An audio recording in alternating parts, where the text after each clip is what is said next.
நாளைக்கான வீடியோவில் என்ன நடக்குன்னு பார்க்குறதுக்கு முன்னாடி நம்ம சேனலை சப்ஸ்கிரைப் பண்ணிவிட்டு லைக் பண்ணிவிடுங்க. வீடியோ வந்துட்டு நல்லாவே இருக்குது. சரி வாங்க வீடியோக்குள்ளே போகலாம். ஃபஸ்ட்டு சீனில் வந்துட்டு கார்த்தி வீட்டில் எல்லாருக்கிட்டே பேசிகிட்டு இருக்காங்களே, அந்த சீன் தான் காமிச்சிட்ருக்காங்க. தீபாவோட அப்பாவுக்கு ரொம்ப சீரியஸாக இருக்குது, இன்னும் கொஞ்சம் நேரத்தில் ஆப்ரேஷன் பண்ண போகிறாங்க அப்படின்னு சொல்ல, என்னப்பா இங்கே நின்று பேசிக்கிட்டு இருக்க, வேமா போய் தீபாவை கூப்பிட்டு கிளம்பு அப்படின்ற மாதிரி அபிராமி சொல்கிறாங்க. இல்லைம்மா, தீபா அப்பாவோட ஆசையே தீபா நல்லபடியாக பாடணும் அப்படின்றது தான். அவருமே என்கிட்ட கேட்டுக்கிட்டது இதுதான். தீபா கிட்டே இதை பற்றி சொல்லவே வேணாம், அவள் பாடினதுக்கு அப்புறம் தான் இது தெரியணும் அப்படின்ற மாதிரி சொல்லியிருக்காங்க.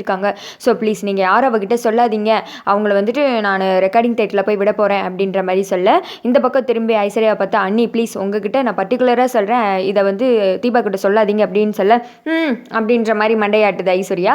அடுத்து வந்துட்டு கார்த்தி ரூமுக்கு போகிறாங்க.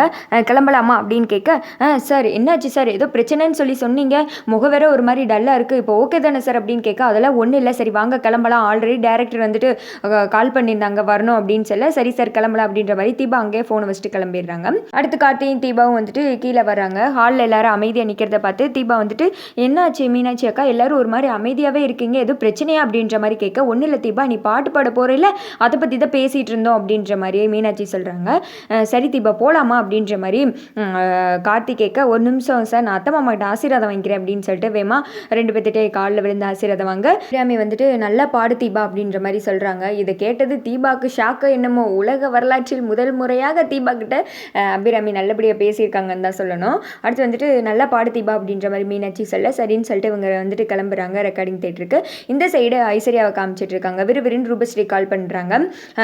தீபாவோட அப்பா சீரியஸாக இருக்காங்களாமே ஹாஸ்பிட்டலில் அப்படின்னு சொல்ல, அப்படியே அக்கா அப்படின்ற மாதிரி கேட்குறாங்க. என்ன உள்ளூர்காரி, உனக்கே தெரியல, நான் சொல்ல வேண்டியிருக்கு என்ன, அவங்க அப்பா வந்துட்டு இதை பற்றி தீபா கிட்ட சொல்லக்கூடாதுன்னு சொல்லிட்டாங்களா, இவன் வந்துட்டு கார்த்தி ரெக்கார்டிங் தேட்டருக்கு கூட்டு போயிருக்காரு, நீ என்ன பண்ணுவேன் ஏது பண்ணுவேன்னு தெரியாது, ஏதாவது பண்ணி யாரையாவது அனுப்பி கூட தீபாக்கு இந்த விஷயத்த சொல்லணும், புரியுதா அப்படின்னு சொல்ல, என்கிட்ட சொல்லிட்டீங்களக்கா, அதெல்லாம் நான் பார்த்துக்கிறேன், கண்டிப்பாக தீபா பாட மாட்டா அப்படின்னு சொல்லிட்டு ஃபோனை வச்சதுமே, பாட்டி எங்கே இருக்கு அப்படின்னு சொன்னதுமே கோகிலா வர்றாங்க.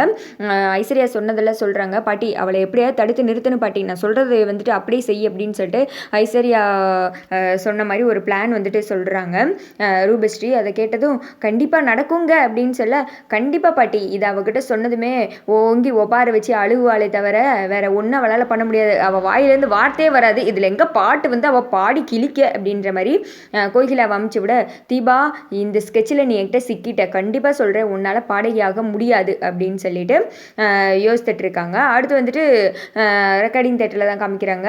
தீபாவும் கார்த்தி போனதுமே தக்ஷன் வந்துட்டு பொக்கையெல்லாம் கொடுத்து வெல்கம் பண்ணுறாங்க. என்ன சார் பொக்கையெல்லாம் பலமாக இருக்குது அப்படின்ற மாதிரி தீபா கேட்க, என்னதில் யார் ஃபஸ்ட்டு பாட வந்தாலுமே அவங்களுக்கு இப்படி தான் நான் வெல்கம் பண்ணுவேன் அப்படின்னு சொல்ல, அது வந்துட்டு சார் என்ன ஆசீர்வாதம் பண்ணுங்க அப்படின்ற மாதிரி சொல்கிறாங்க. ஐயோ நான் உங்களை ஆசீர்வாதம் பண்ணுற அளவுக்கு பெரிய எல்லாம் கிடையாது அப்படின்ற மாதிரி அவர் சொல்ல, என்னதான் இருந்தாலும் எனக்கு சான்ஸ் கொடுத்த குருவே நீங்கள் தான் அப்படின்ற மாதிரி தீபா வந்துட்டு காலில் விழுகிறாங்க.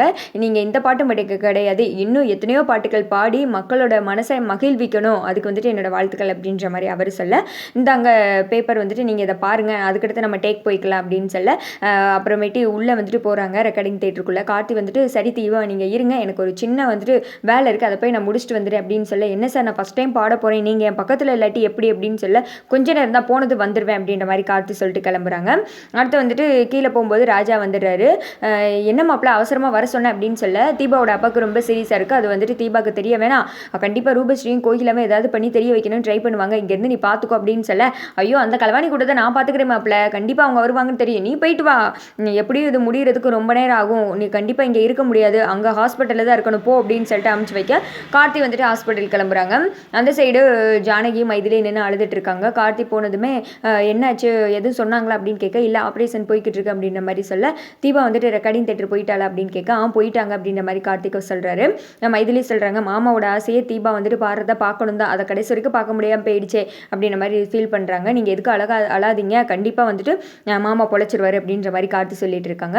அடுத்து வந்துட்டு இந்த பக்கம் காமிச்சிட்டு இருக்காங்க. தீபா வந்துட்டு பாடி வந்துட்டு ப்ராக்டிஸ் பண்ணிக்கிட்டு இருக்க, இடையில வந்துட்டு அவங்க அப்பாவோடைய ஆபமாக வருது, இந்த வரியை படிக்க அப்புறமேட்டு சார் உங்களோட ஃபோன் இருக்குமா, இதை பார்த்தேன் எனக்கு அப்பா ஆபமாக வருது, நான் வந்துட்டு கால் பண்ணிக்கிறேன் அப்படின்னு சொல்ல, இந்தாங்க அப்படின்னு சொல்லிட்டு அவர் ஃபோனை கொடுக்க, இந்த பக்கம் ஜானகி தான் ஃபோன் அட்டென்ட் பண்ணுறாங்க. ஹலோ யார் அப்படின்னு கேட்க, அம்மா நான் தான் தீபா, என்னோட ஃபோனை வீட்டில் வச்சுட்டு வந்துட்டேன், அதான் இங்கே இந்த சார்கிட்ட இருந்து கால் பண்ணுறேன் அப்படின்னு சொல்ல, தீபா சொல்லு தீபா அப்படின்ற மாதிரி சொல்ல, நான் வந்துட்டு பாட்டு படிக்கிறதுக்காக வந்திருக்கேம்மா, எனக்கு அப்பா கிட்ட பேசணும் போல இருந்துச்சு, இது அப்பாவை பற்றின பாட்டுமா, ஒரு பொண்ணோட லட்சியத்தை அப்பா வந்துட்டு அவரோட லட்சியமாக எடுத்து நிறைவேற்றுறதாமா அப்படின்ற மாதிரி எல்லாத்தையும் எக்ஸ்பிளைன் பண்ணுறாங்க. ஜானகிக்கு வந்துட்டு ரொம்ப அழுகை வருது. கார்த்தி வர இங்கேருந்து தீபாக்கு இதை பற்றி எது சொல்லாதீங்க, தெரியவே வேணாம் அப்படின்ற மாதிரி சொல்லிடுறாரு. அப்பாவுக்கிட்ட பேசணுமா, அவர் வந்துட்டு உனக்காக வேண்டதுக்கு முருகன் கோயில் போயிருக்காரு, வந்தது நான் கால் பண்ண சொல்கிறேன் அப்படின்னு சொல்லிட்டு ஃபோனை கட் பண்ணிவிட்டு அழுகுறாங்க. கார்த்தி வந்துட்டு ஃபீல் பண்ணுறாங்க. அடுத்த சீனில் அந்த பக்கம் வந்துட்டு கோகிலா ஆட்டோவில் வந்து இறங்குறாங்க. ஓ இதுதான் அந்த ஸ்டூடியோவா, இது தெரியாமல் இந்த ஆட்டோக்காரன் நல்லா சுற்றி முற்றி இவ்வளோ காசு வாங்கிட்டான் பாரு, சரி எப்படியாவது சொல்லணும் அப்படின்னு சொல்லிட்டு போனால் ராஜா வந்துட்டு தடுத்து நின்றுக்கிட்டு இருக்காரு. டேய் இவன் வேற இங்கே இருக்கானா, தம்பி உனக்கு ஒரு விஷயம் தெரியுமா தம்பி, தீபாவோட அப்போ ரொம்ப சீரியஸாக இருக்காரோ, ஐயோ பாவம் அப்படின்னு சொல்ல, அதுக்கு இப்போ என்ன அப்படின்னு கேட்க, தீபா கூட சொல்லணும்ல, ஒருவேளை தீபா முகத்தை பார்த்தா தான் உயிர் பிழைக்கல அப்படின்னு சொல்ல, அதெல்லாம் நாங்கள் சொல்லிக்கிறோம் நீ போ அப்படின்னதும், நாங்கன்னா யார் நீ மட்டும் தானே இருக்க அப்படின்னு கேட்க, எனக்குள்ள பல உருவம் தூங்கிட்டு இருக்கு அப்படின்ற மாதிரி சொல்லி காமெடி பண்ணிக்கிட்டு இருக்கேன். சரி தம்பி நானே உள்ளே போயிடுறேன் அப்படின்னு சொல்ல, நீ சொன்னால் கேட்க மாட்டேல, விடு விடு அப்படின்னு சொல்லிட்டு 2 பேரும் மண்டையை வச்சு சண்டை போடுறாங்க, கட்டை எடுத்து அடிக்கிறாங்க. கோயிலை வந்துட்டு கேட்குற மாதிரி கிடையாது, நான் சொல்லாமல் விட மாட்டேன், உன்னை விட மாட்டேன்டா அப்படின்னு சொல்லிட்டு உள்ள மறுபடி போக பார்க்க கையை பிடிச்சி இழுத்து கீழே தள்ளி கட்டையால் அடித்து விரட்டி விட்டுடுறாங்க. அந்த சைடு வந்துட்டு டைரக்டர் வந்துட்டு டேக் போகலாமா அப்படின்னு சொல்லி தீபாவும் சரி அப்படின்னு சொல்லிட்டு பாடுறதுக்கு ரெடியாக இருக்காங்க. இங்கே ஆப்ரேஷன் நடக்குது, அந்த மாதிரி முடிச்சிருக்காங்க. அதோட பார்த்தீங்கன்னா இந்த வீடியோ முடிஞ்சிருது.